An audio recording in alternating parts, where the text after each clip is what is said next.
Well, good evening, everyone, and welcome here to the launch pad and our live launch coverage of SpaceX GPS Space Vehicle 9 set to launch from Slick 40 at Cape Canaveral Space Force Station in Florida. If it's your first time here, welcome. My name's Zach, the founder and host here at the Launchpad Network, and here at TLP, it's our mission to inform and inspire the explorers of tomorrow because we believe that space is better together. We're glad to have you joining us live here tonight. As always, as we get started, take a moment, hit that like button. It's free to do so. While you do, hit that share button now. Invite people to join us as we count down the next about 24 minutes, 42 seconds until launch. We'll be running you through everything we know about today's mission. But as always, we get started with where you guys are watching from in the chat. You can drop that in. We got Mike watching from San Diego, California. We got Judith watching from neighborhood of Vulcan in Toledo, Ohio. Welcome. We got Dee in Australia. Denise is in California. Great to see you. We've got Matt in Minnesota. We got Justin in Mississippi. JD is in the Canadian Rockies. Welcome. Those are always beautiful to visit.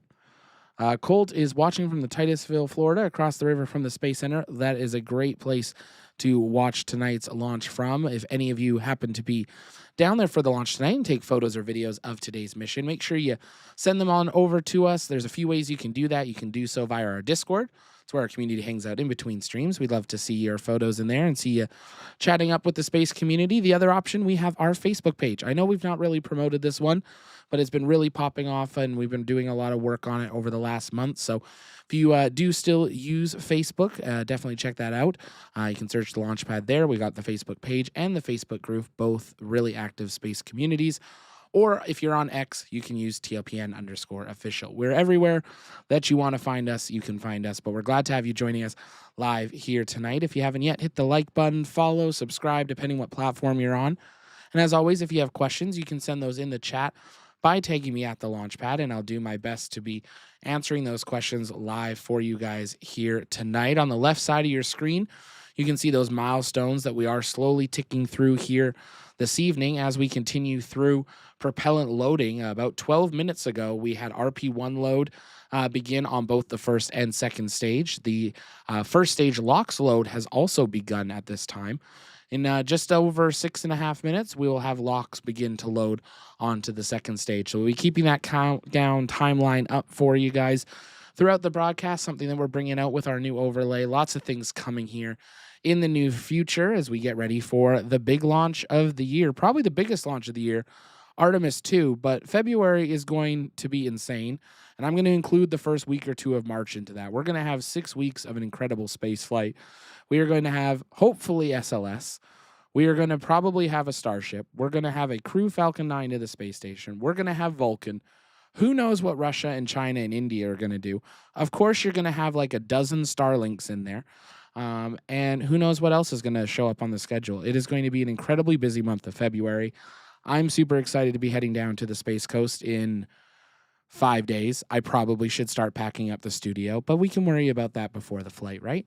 But if you guys would like to help support us and our independent coverage of spaceflight, we try to bring you the best possible coverage of everything spaceflight.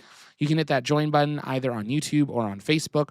All that goes into helping fund us. Or if you'd like to go above and beyond and help support our Artemis II independent coverage, we do have a GoFundMe that is linked in the chat.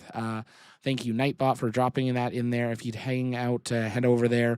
Even $5, it really does help. Artemis 1 cost us like $15,000 to $20,000. So we're going all in on this one. We've got some big stuff planned, and we're excited to take you along the way. So if you'd like to support us, I'd appreciate that. That's all the YouTuber stuff out of the way, right? We got 21 minutes to launch. We wanted to get that out of the way. Now let's look towards today's mission, GPS III Space Vehicle 09. This mission is set to launch from Slick 40 at Cape Canaveral Space Force Station in Florida. Tonight's Falcon 9 booster is booster 1096, going for its 5th flight on a 49-day turnaround. This booster first flew on Amazon Kuiper 1, the first flight on SpaceX Falcon 9. That mission has now, or that constellation has now been renamed to Amazon Leo. It previously flew on December 9th of 2025 from Cape Canaveral with NROL 77, where it landed at Landing Zone 2. Tonight, it's expected to land on the drone ship, a Shortfall Gravitas station downrange in the Atlantic Ocean. On board today, a singular payload, GPS III Space Vehicle 9. This is the first evolution of the third generation of GPS satellites. The U.S. Air Force announced them back in May 2008, and that team is led by Lockheed Martin, which won a competition to build these next-generation global positioning system space system satellites known as GPS-3. The satellite will be heading up to a medium Earth orbit. It will be operated by the United States Space Force. Falcon 9 carrying a heavier load today, 4,352 kilograms for this singular satellite. Now, an important note about this mission was originally scheduled to launch on a ULA Vulcan Centaur rocket. It was reassigned to Falcon 9, and as a result, GPS was originally planned to launch on Falcon Heavy. GPS III F3 that was originally planned to launch on Falcon Heavy will now launch on Vulcan. So they did kind of a swapperooey of the two payloads. So SpaceX and Vulcan ULA still get one each. They're just launching different vehicles. So we don't have a date yet for that other mission, but it'll be coming up when they are ready for it. As always, if you guys have questions, you can send those in the chat by tagging me at the launch pad.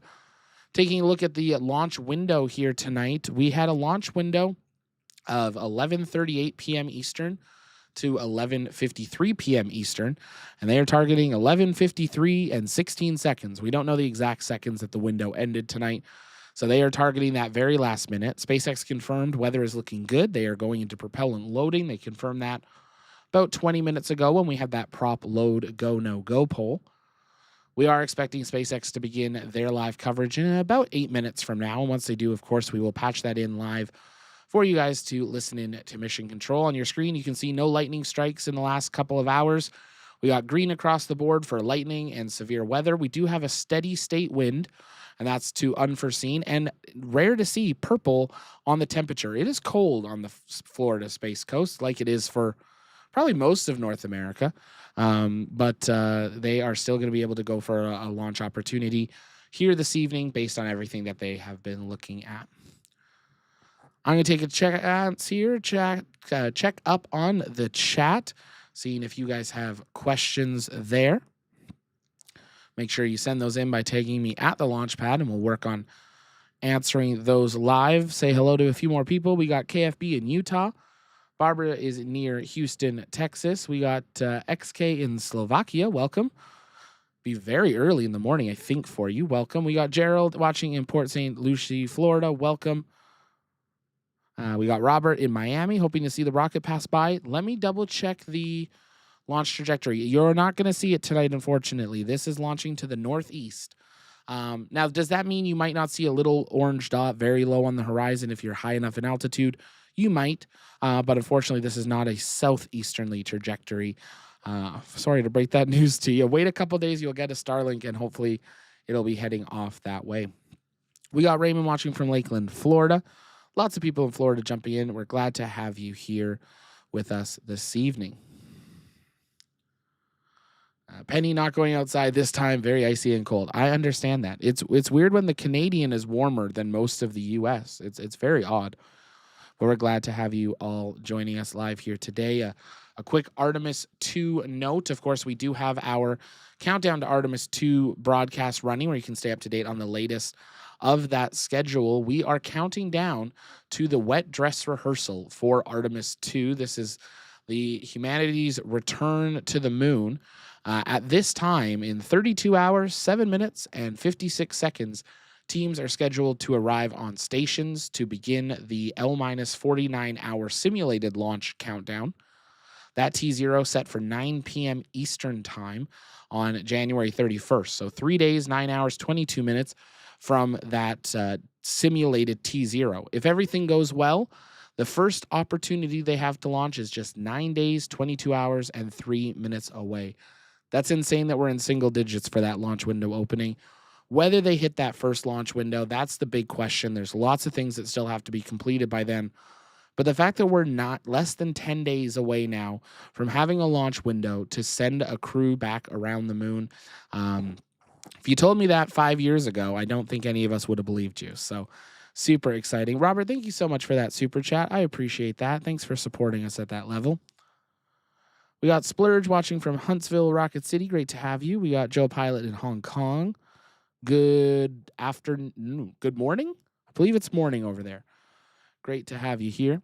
I see some people getting ahead of the guesses for Falcon 9. You gotta wait. We gotta wait till closer to liftoff, and then we'll get those guesses in the chat. Make sure you watch out for one of our mods to drop that, get your guesses in. If you're new, we have a little bit of fun with Falcon 9s. You guys can guess the apogee. That's the highest point the first stage goes after MECO and stage separation.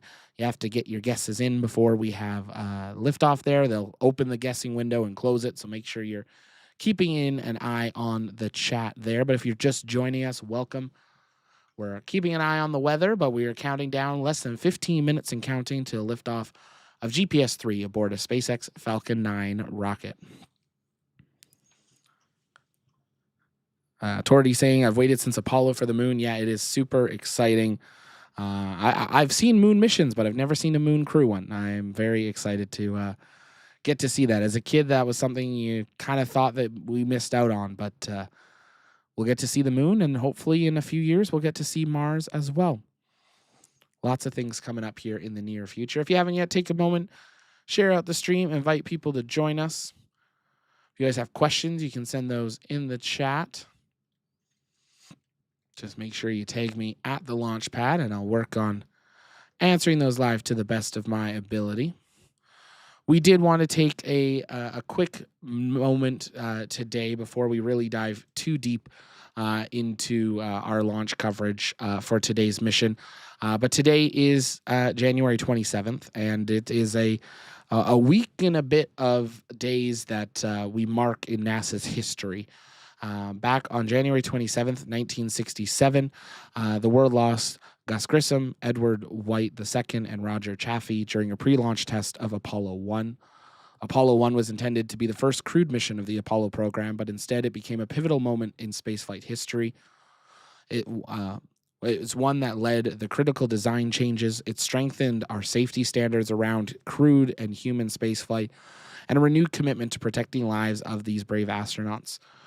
Though we lost the Apollo 1 crew, the lessons that were learned from Apollo 1 shaped every crew mission since. This goes from all of the Apollos to all the shuttles to Artemis.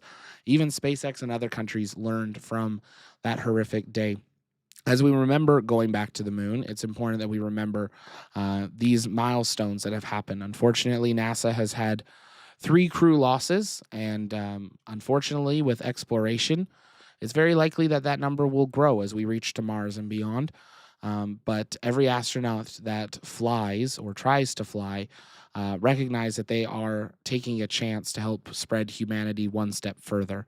So we wanted to mark that moment today to make sure that we recognize those 3 men that risked their lives for Apollo 1, didn't even get to launch day, but that their memory will never be forgotten.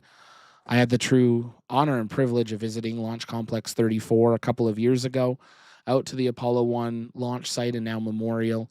And all I can say is it is very hard to describe the feeling of that pad and the emotions that come to it when you realize what happened there. Yeah, just very special to reflect on that time there while paying the respects to them and to their family and their friends and their descendants. A lot of people worked on that mission. This wasn't just 3 people's families that were affected. There were thousands of people. So yeah, we wanted to take a moment and remember that here today.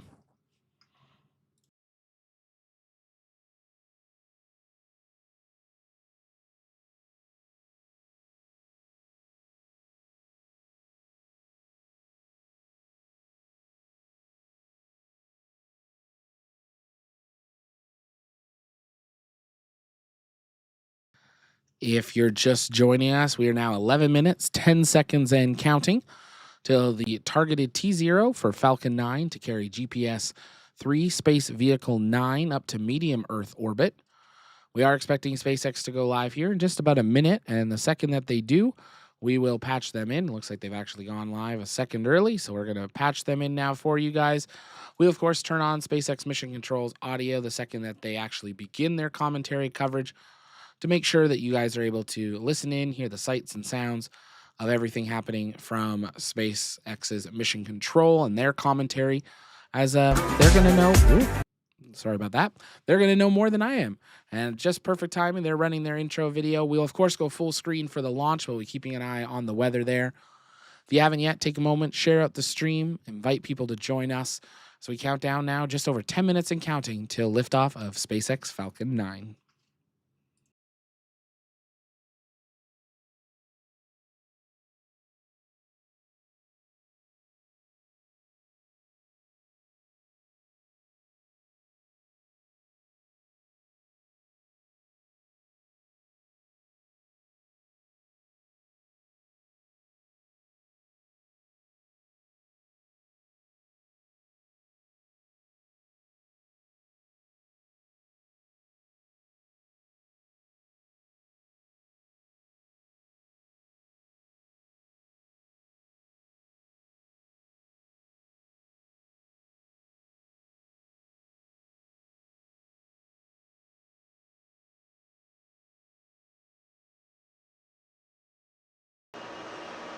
Good evening and welcome to the GPS III-09 launch webcast. SpaceX's Falcon 9 rocket is currently awaiting liftoff from Space Launch Complex 40 at Cape Canaveral Space Force Station in Florida. Hello everyone, my name is Zachary Lupin and I'm an avionics supply chain engineer here at SpaceX. Tonight we'll be taking one of the U.S. Space Force's most advanced GPS satellites to orbit, GPS III SV09. Falcon 9 launched 11 national security missions back in 2025, and tonight's launch will be our second national security mission of this year, with several more on this year's manifest for the NRO, the Space Force, and the Space Development Agency. GPS III-09 is Falcon 9's third accelerated mission for the U.S. Space Force. Back in December of 2024, Falcon 9 launched the Rapid Response Trailblazer 1, which demonstrated U.S. capabilities to rapidly deploy national security satellites. And following that mission, in May of 2025, we launched a second accelerated mission with GPS III-7, preparing that satellite for launch in less than 3 months. Now, this type of mission typically requires a 2-year planning cycle, so the condensed turnaround time here is considerable. After tonight's mission, 9 of the 10 GPS III satellites will have been launched, with Falcon 9 launching all but one of them. Now here's an image of the GPS III-09 satellite that teams encapsulated into Falcon 9's fairing ahead of arriving at the hangar at Slick 40 in Florida last week. Now this mission also marks the fastest national security space launch turnaround, with launch occurring just 41 days after we were awarded the contract, a new record for accelerated launch capabilities. As for the launch vehicle, this will be the 5th flight for the Falcon 9 booster supporting this mission, after launching KF-01, which deployed 24 Internet constellation satellites for Amazon, IMAP, a NASA mission to map the boundaries of the heliosphere, a recent national security mission NROL-77, and 1 Starlink mission. At T-minus 7 minutes and 20 seconds, the range is green, and we are on track for an on-time liftoff at 11:53 p.m. Eastern Time. Now, if for any reason we are unable to launch today, a backup opportunity is available tomorrow at 11:34 p.m. Eastern Time. But for now, weather is good, with a less than 5% possibility of launch weather constraints. So with that, let's meet the rocket on the pad. The Falcon 9 rocket supporting today's mission is a 2-stage rocket designed for the reliable and safe transportation of satellites, cargo, and people. Starting from the very top of the rocket, we have the payload fairing. The fairing is a protective shell that houses all the payloads, shielding them from aerodynamic heating until the vehicle is outside the Earth's atmosphere. And the shape of the fairing contributes to Falcon 9's overall efficiency, helping to reduce drag during the rocket's ascent. Once in space, those fairing halves will separate and fall back to Earth, where they'll be recovered by one of our recovery vessels to be refurbished and reused on later flights. And speaking of which, both fairing halves on today's mission. Stage 1 RP1 load is complete. And good call out there for RP1 load. And speaking of which, both fairing halves on today's mission are flight-proven, with both sides flying for their second time tonight. Right below the fairing is Falcon 9's second stage, which possesses a single Merlin vacuum engine, or MVAC, with a larger engine nozzle optimized for operating in vacuum. And below the second stage is the black carbon fiber interstage, which is where that MVAC engine is housed. And below that, we have the first stage, or booster, that is fully loaded with about 1 million pounds of liquid oxygen and RP1. Now, the first stage makes up the bottom 2/3 of the vehicle and has 9 Merlin M1D engines at the bottom, which generate more than 1.7 million pounds of thrust. And as I mentioned earlier, the first stage supporting today's mission will be making its 5th flight today. Now, about 2.5 minutes into flight, the first and second stages will separate, and the booster will make its way back to Earth to land on our drone ship, a shortfall of gravitas, which is currently stationed in the Atlantic Ocean. At T-minus 5 minutes and 18 seconds, weather continues to look favorable, and teams are tracking no issues. Now, coming up next in the countdown, the transporter erector, or TE, will begin to retract away from Falcon 9. The TE is that large truss structure you see standing next to the vehicle. Falcon 9 tanks are pressing for strongback retract. And good call out there. That TE is that large truss structure next to the rocket. It's hinged at the base and connected to the launch mount beneath the first stage. First, we'll see the clamp arms open around the second stage, and then the TE will begin to pivot back, slowly swinging away from the rocket. We should be seeing those clamp arms opening in just under 20 seconds from now. Now, those clamp arms help stabilize the second stage during fueling and prevent movement. Strongback retract has started. And good call out there for strongback retract. Those clamp arms help stabilize the second stage during fueling and prevent movement in high winds. And once they're open, the rocket will be fully free at the top, but will still be held down at the base. And you can see those clamp arms opening around the top of the second stage there on your screen. Now, you may also hear the TE called out as the strongback, though strongback is just one of the components of the TE, and it does a lot of heavy lifting as it rolls Falcon 9 out onto the pad, raises it vertical, and stays connected to the rocket through the final seconds before launch. It provides fuel, power, telemetry, and command connections between ground systems and the vehicle.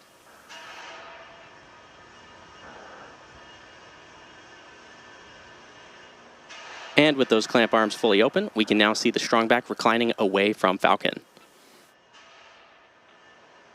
Now, at this stage in the count, both stages are nearly fully loaded with about 1 million pounds of propellant. And that includes rocket propellant 1, or RP1, a highly refined kerosene, and liquid oxygen, or LOX, chilled to roughly 300 degrees below zero. Now, the first stage will finish loading propellant at around the T-minus 3 minute mark, and the second stage will finish up about a minute later. Stage 1 LOX load is complete. And there's that call out for completion of Stage 1 LOX loading. Now, looking ahead in the count, at the T-minus 60 second mark, Falcon 9 will enter startup.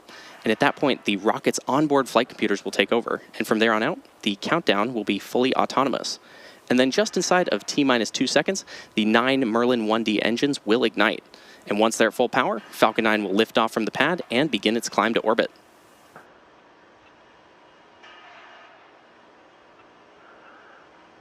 At T-minus 2 minutes and 30 seconds, the range continues to be green, payload remains healthy, and the team is still tracking no issues. Coming up shortly, we should be hearing that call out for LOX loading completion on the second stage.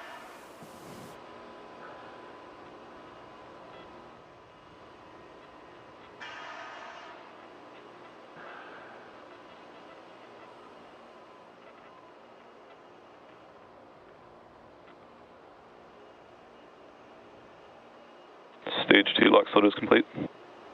And there's that call out for Stage 2 LOX loading completion. Falcon 9 is now fully loaded with 1 million pounds of RP1 and LOX.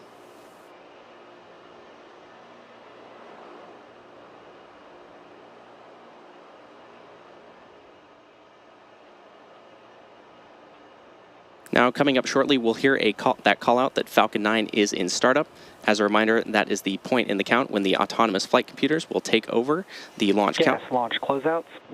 And good call out there. It'll be at that point that the autonomous flight computers will take over the launch countdown and both stages will pressurize for launch. Afterwards, we will then wait for the final go, no-go from the launch director for today's mission. So we should be hearing that call out for Falcon 9 startup in just about 10 seconds from now.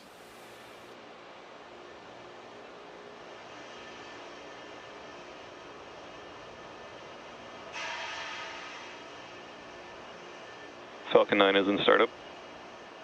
Exciting news there that Falcon 9 is in startup. We're now just waiting for that final go, no-go from the launch director for today's mission.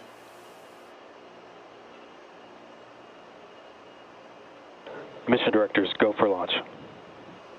And there you heard it, the LD is go for tonight's mission. So let's sit back and watch as Falcon 9 takes the GPS III SV09 satellite to space.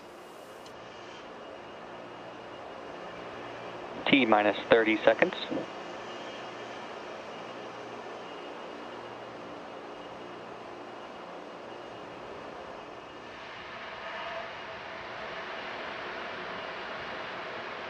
T minus 15 seconds. T minus 10, 9, 8, 7, 6, 5, 4, 3, 2, 1. Engines full power and liftoff. Go Falcon, go GPS 39.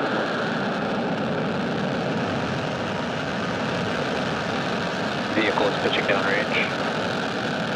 Chamber pressure nominal.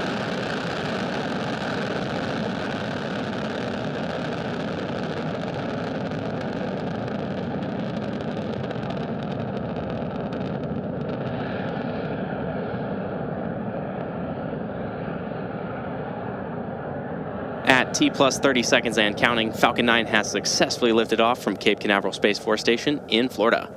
Now in just a few moments, we'll be throttling down the engines in preparation for Max Q, which stands for Maximum Aerodynamic Pressure. Falcon 9 power and telemetry are nominal. And good call out there for nominal telemetry. The Max Q is the point at which the rocket experiences the greatest amount of stress as it ascends through the Earth's atmosphere. Now the vehicle is also pitching downrange. Falcon 9 is supersonic. When the vehicle is pitching downrange to go from vertical to horizontal, the first stage is performing a maneuver known as a gravity turn. Now the booster does this by gimbling its engines very slightly so that the vehicle slowly becomes Max horizontal. Q. And there's that call out for Max Q. Now the rocket typically needs to go 17,500 miles per hour horizontally in order to avoid being pulled back down to Earth and get into orbit. And you can track our progress to orbit by watching the left corner of your display that's showing the vehicle's velocity and altitude. Now, MVAC, chill. Now coming up next, we're going to have several events happening in rapid succession, and we should hear all of these called out by Mission Control, starting with main engine cutoff, or MECO, then stage separation, and then SES-1.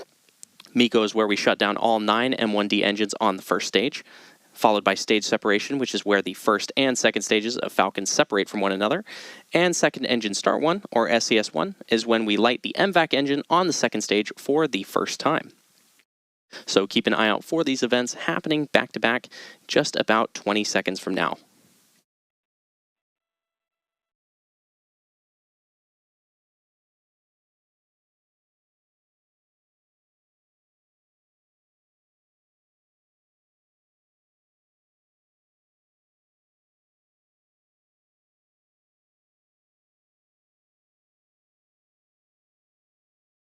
Main engine cutoff. Stage separation confirmed.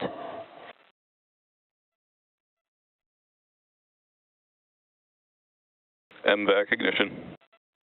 And there we heard confirmation of that series of events, which again were MECO, followed by stage separation, and then SES-1. Now coming up shortly will be fairing separation. Once the vehicle reaches the vacuum of space, the payload fairings are... Both vehicles are following nominal trajectories. And good call out there. Once the vehicle reaches the vacuum of space, the payload fairings are no longer needed and will be jettisoned away. And as mentioned earlier, we'll be attempting to retrieve these fairing halves again once they fall back to Earth. As a reminder, both fairing halves are flying forward their second time tonight. We're expecting that call out for fairing separation in just under 10 seconds from now.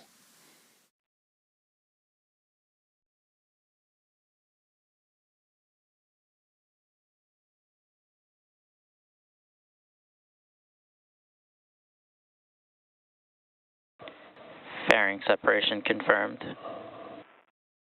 And there you have it, confirmation of fairing separation and a beautiful view of the GPS III-09 satellite. Now, we're still in the first MVAC burn on the second stage, and this burn should last for another few minutes.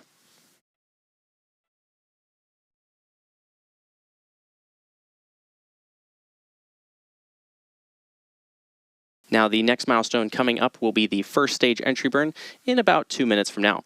Now, today, Falcon 9 is performing 2 burns in order to land.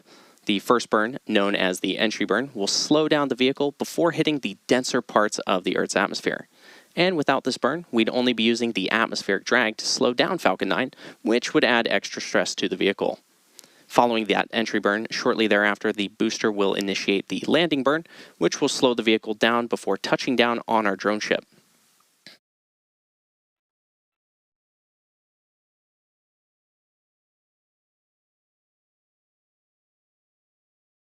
Now, when Falcon 9 fires up the center M1D engine for re-entry, the vehicle will be flying through Merlin's exhaust, which deposits a layer of soot onto the vehicle's surface. As a given booster becomes more and more flight proven, that soot layer will build up more and more on the surface of the rocket. Both vehicles continue to follow nominal trajectories.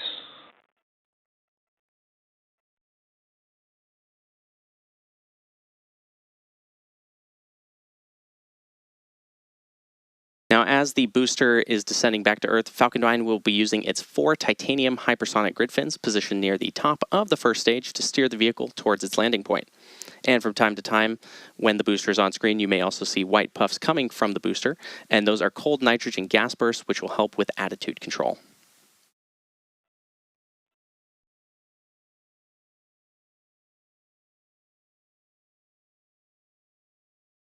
And we've got about 30 seconds until that entry burn starts. And in addition to the camera view lighting up, you can also follow the relight of the engines via the graphics at the bottom of your screen.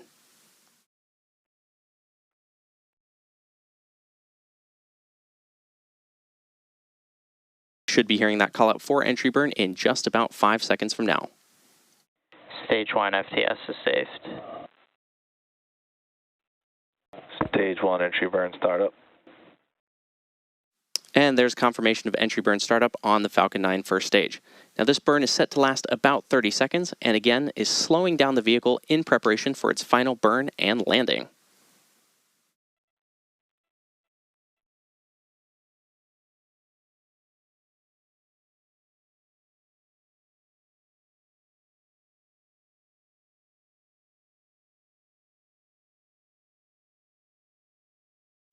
Stage 1 entry burn shutdown. And there's confirmation of entry burn shutdown of the Falcon 9 booster on the left-hand side of your screen. Now, next up for that booster will be... Both vehicles continue to follow nominal trajectories. Good call out there. Now, next up for the booster will be its landing burn, and we'll be attempting to recover this booster on our drone ship, a shortfall of gravitas, which is currently stationed in the Atlantic Ocean. Concurrently, we're also expecting shutdown of the second stage MVAC engine, which is known as second engine cutoff, or SECO-1. And we're expecting that SECO-1 callout to occur just a few moments before that landing burn starts.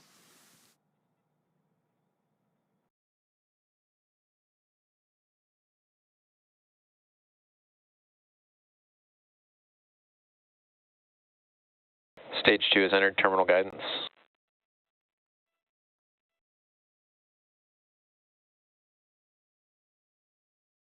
Stage 1 transonic.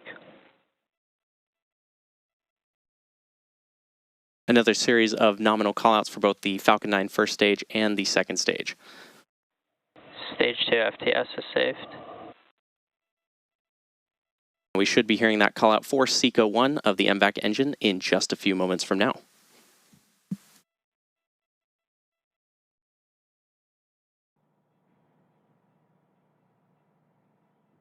MVAC shutdown. Stage 1 landing burn. And there we heard confirmation of MVAC shutdown of the second stage engine on the right-hand side of your screen, and landing burn startup of the booster. Nominal orbit insertion.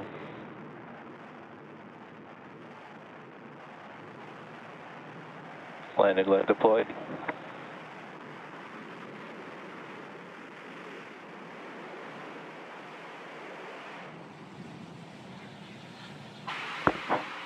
Stage 1 landing confirmed.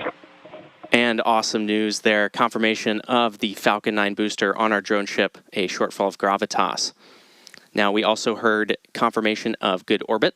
A good orbit means that we've got the vehicle into the trajectory we need leading up to SES-2 without needing to perform any additional engine burns or corrections. Now, as a reminder for the Falcon 9 booster, this was the 5th flight for this booster tonight. And back in space, the second stage is continuing its mission to deliver the GPS III SV09 satellite to orbit. The next major milestone will be a second startup of the Merlin vacuum engine on the second stage, referred to as SES-2. And that is coming up at about the T plus 1 hour and 3 minute mark. So we'll be taking a break and we'll be back just before SES-2. In the meantime, enjoy the views and the space jams.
And overall mission so far. We had an on-time liftoff at 11:53 p.m. Eastern Time from Cape Canaveral Space Force Station in Florida and launched and recovered the first stage for its 5th time on our drone ship, a shortfall of gravitas in the Atlantic Ocean. The MVAC engine on the second stage then ignited just a couple minutes after liftoff, and its burn lasted just under 5 minutes, propelling the second stage and our payload to orbit. Coming up next, we'll have the second startup of the Merlin vacuum engine on the second stage, called out as SES-2. And we're expecting to hear that call out in just about 50 seconds from now.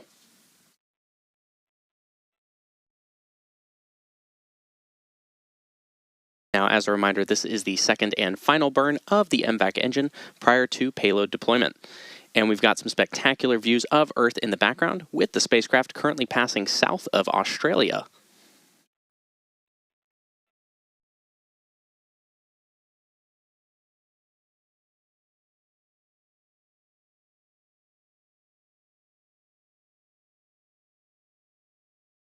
We're expecting to hear that call out for SES-2 in just about 13 seconds from now.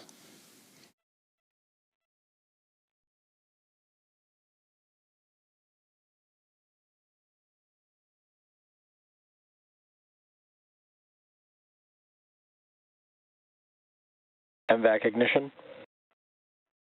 And there we have it, confirmation of SES-2. Now this burn is set to last about 1 minute, and we'll get the payload into the proper orbit for payload deployment. And after the second shutdown of the Merlin vacuum engine, we're going to take another break before the most important milestone of our mission, payload deployment.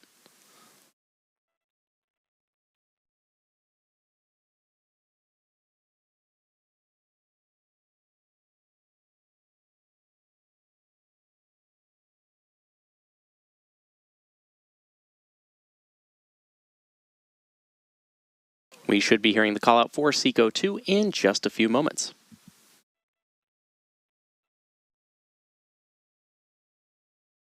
MVAC shutdown. As you heard and saw, there's SECO-2 indicating shutdown of the MVAC engine and the final burn before spacecraft separation.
Coming up next, we'll be having our payload deployment at the T+1 hour and 29-minute mark. So stick around, listen to some space jams, and we'll see you back here in about 23 minutes.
tonight's payload is GPS III-9.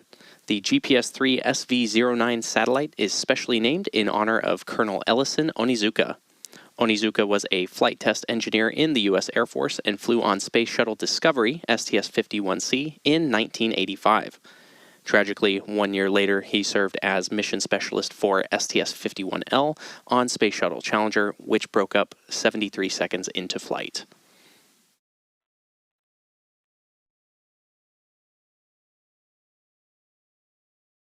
Now, after tonight's mission, 9 of the 10 GPS-3 satellites will have been launched, with Falcon 9 launching all but one of them.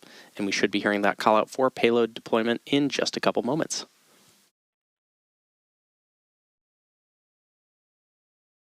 Payload deploy confirmed. And there you have it, successful deployment of the GPS 3-9 satellite. And with successful deployment, we'll be bringing tonight's live mission coverage to a close. We'd like to thank the United States Space Force for entrusting us with today's mission, as well as the Range and FAA for their support. And if you're interested in more launch coverage, head on over to spacex.com/launches for the most up-to-date information. And when you're there, check out our departure board with all the details about our upcoming missions. And of course, remember to follow @SpaceX on X for more updates. Thanks for tuning in, and we'll see you again soon.